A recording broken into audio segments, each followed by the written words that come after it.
A routine morning in Boston transforms into an inexplicable nightmare when dozens of citizens drop dead simultaneously within a 2-block radius. Drivers slump over their steering wheels, pedestrian bodies litter the sidewalks, and crowded buses careen out of control. There are no signs of trauma, no chemical signatures, and no airborne toxins. At the same moment across the Atlantic, the sky above Trafalgar Square darkens as thousands of birds lose their internal navigation entirely. The panicked flock flies blindly into solid brick walls, shatters office windows, and rains down onto terrified tourists below. Before the global community can process these anomalies, the space shuttle Endeavour encounters severe atmospheric turbulence during its re-entry sequence. The onboard guidance instruments fluctuate wildly, miscalculating the shuttle's position and steering the multi-ton spacecraft directly toward the densely populated skyline of Los Angeles. Major Rebecca Childs grips the control stick with white-knuckle intensity, fighting the erratic thrusters to guide the vessel away from skyscrapers and execute a miraculous, screeching emergency landing inside the concrete banks of the Los Angeles River. Desperate for answers, military authorities track down Dr. Josh Keyes, a university geophysicist, forcing him into a high-security bunker to decipher why the planet's baseline systems are suddenly unraveling. The final crew is assembled: Dr. Keyes, Dr. Zimsky, Dr. Levesque, and the vessel's creator, Brazelton, accompanied by Space Shuttle veterans Commander Robert Iverson and Major Rebecca Childs at the helm. They travel deep into the Pacific Ocean, where the Virgil is suspended over the Mariana Trench, the deepest point on the Earth's crust, to minimize the drilling distance. The sleek, multi-segmented ship is dropped into the dark water, plummeting into the abyss before activating its high-intensity sonic lasers. The hull glows white-hot as the laser liquefies the solid oceanic crust, and the Virgil plunges headfirst into the solid rock of the planet, vanishing from human sight. Inside the cockpit, the crew feels the staggering gravitational shift as the ship accelerates down into the mantle, surrounded by a blinding swirl of liquid stone and immense tectonic pressure. On the surface, RAT monitors their telemetry through a fragile, deep space communication array, watching their status indicators blink in the dark. Inside the underground military facility, Dr. Keyes studies the top-secret telemetry logs alongside weapons specialist Dr. Serge Levesque. Every victim of the Boston incident possessed a pacemaker, all fried at the exact same millisecond by a massive burst of localized electromagnetic interference. Keyes retreats to his university lab, running computational simulations that yield identical, terrifying results. He seeks out Dr. Konrad Zimsky, an arrogant, world-renowned scientist who initially dismisses the findings as amateur alarmism. Keyes forces Zimsky to look at the degrading planetary shields, explaining that the Earth's core has stopped rotating. Without this churning dynamo of molten iron, the planet's protective magnetosphere is actively dissolving. Within a year, solar radiation will penetrate the atmosphere, cooking the surface of the Earth, vaporizing electrical grids, and vaporizing every living organism. Realizing the scale of the extinction-level threat, Zimsky pulls the necessary political levers to secure an emergency audience with Joint Chiefs of Staff General Purcell. The military leaders demand a weaponized solution, but Keyes delivers a sobering reality check: you cannot shoot a missile at a problem buried 3,000 miles beneath the crust. A completely unprecedented engineering miracle is required, but the technology to survive the crushing depths of the mantle does not even exist yet. To pull off the impossible, the government reluctantly tracks down Dr. Ed Brazelton, a reclusive genius living out in the Utah desert who has spent decades working in total isolation. Brazelton reveals his life's work, a breakthrough material nicknamed unobtainium that actually converts extreme heat and pressure into raw electrical energy, growing stronger the deeper it goes. He has also developed a high-powered sonic laser capable of melting through solid rock like water. Armed with this miraculous material, the team designs a multi-compartment subterranean vessel named the Virgil, designed to drill directly into the Earth's mantle and drop a payload of nuclear warheads to jumpstart the core's rotation. To prevent global panic while construction begins, the government recruits Theodore Ratfinch, a legendary computer hacker capable of controlling the flow of information on the internet. Rat is tasked with scrubbing any mention of the impending apocalypse from the digital world, replacing real scientific data with harmless conspiracy theories to keep the public blind to their looming doom. As construction on the vessel accelerates under intense military pressure, the atmospheric degradation speeds up dramatically, causing massive superstorms to brew over major global cities, proving that their window of survival is shrinking much faster than predicted. Suddenly, the ship's master console flashes red as the navigation sensors detect an impossible, massive void directly in their path, threatening to send the vessel into a catastrophic freefall through empty space. The Virgil crashes violently through the rock wall and plummets into a gargantuan, underground geode, a massive empty cavern filled with jagged amethyst crystals the size of houses. The ship's drilling lasers spin uselessly in the empty space, and the vessel comes to a grinding halt, hopelessly wedged between colossal mineral structures that threaten to puncture the hull. With the laser assembly jammed by a massive crystal shard, Commander Iverson and Dr. Brazelton don heavy, experimental environment suits to step out onto the exterior hull. The atmosphere inside the geode is a toxic mix of extreme heat and suffocating gases, illuminated only by the eerie, ambient glow of the crystals. Working frantically against a ticking clock, they use handheld cutting torches to slice through the obstructing minerals, while inside the ship, Keyes monitors the shifting structural pressures. Just as the final obstruction is cleared, a sudden tectonic tectonic shift causes a massive, multi-ton crystal above them to snap from the ceiling. The giant crystal shard falls straight down, smashing directly through Commander Iverson's helmet and fracturing the exterior hull platform. The crew watches in horror as their commander is instantly killed, leaving a shell-shocked Major Childs to take full command of a compromised mission. While the crew reels from the loss of Levesque, the surface of the Earth begins to tear itself apart at an accelerated rate. The collapsing magnetic field creates a massive tear in the upper atmosphere over Europe, allowing an unfiltered beam of high-energy solar radiation to strike Italy. Within minutes, the historic city of Rome is bombarded by massive, supercharged lightning bolts that blast ancient monuments to dust. Colossal electrical storms rip through the Colosseum, vaporizing infrastructure and sending millions of panicked citizens fleeing into the streets. Shortly after, a secondary atmospheric breach opens over the west coast of the United States. Unfiltered microwave radiation beams down upon San Francisco, turning the Golden Gate Bridge into a giant electrical conductor. The steel cables glow red-hot before snapping under the intense thermal expansion, dropping vehicles and massive steel sections into the boiling bay below. In his command bunker,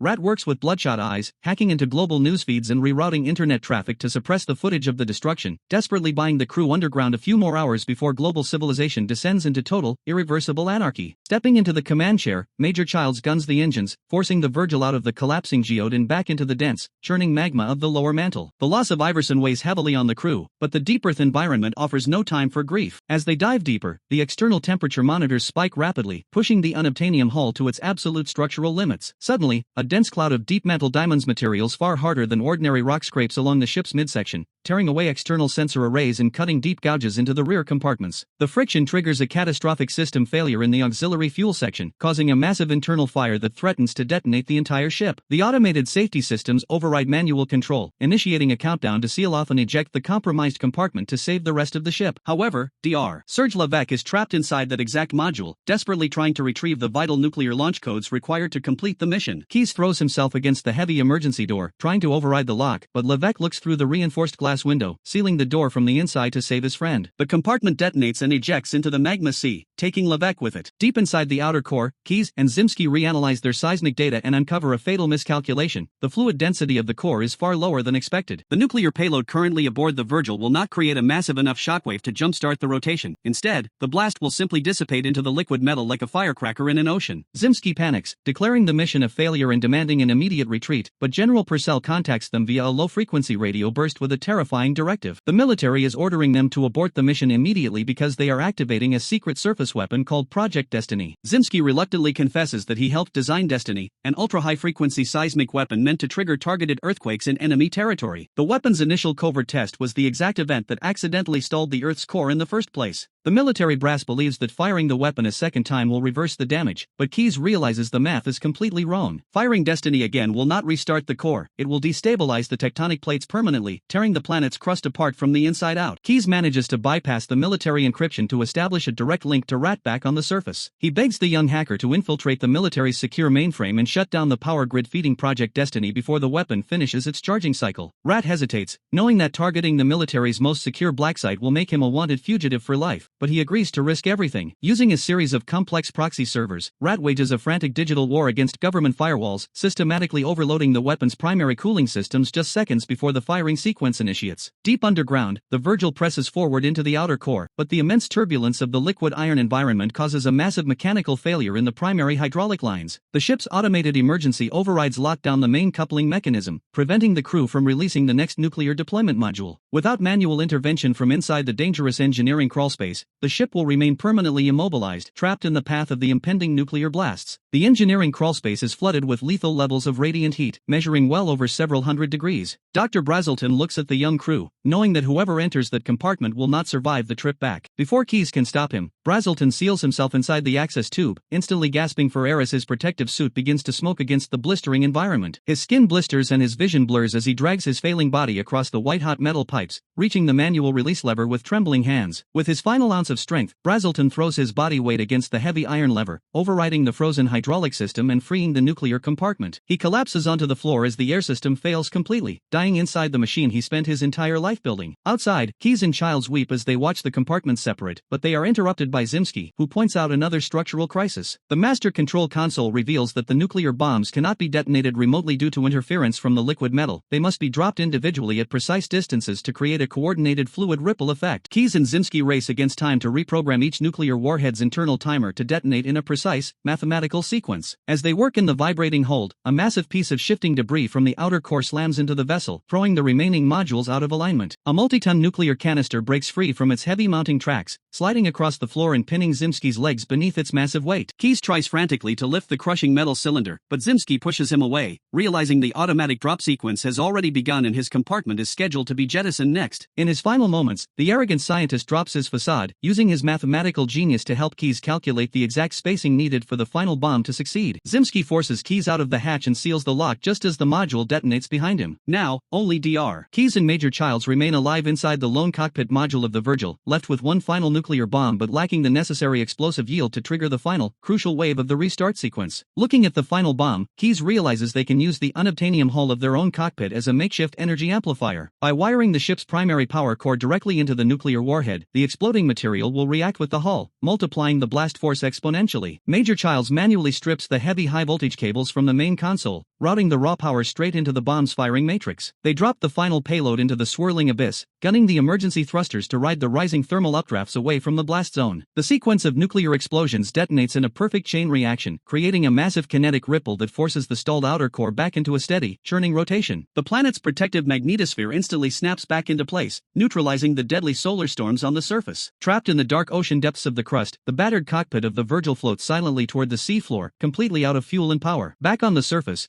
Rat uses deep-sea sonar arrays to track the unique acoustic signatures of migrating whales, locating the stranded crew just before their oxygen supplies run out completely, bringing a triumphant end to humanity's deepest rescue mission.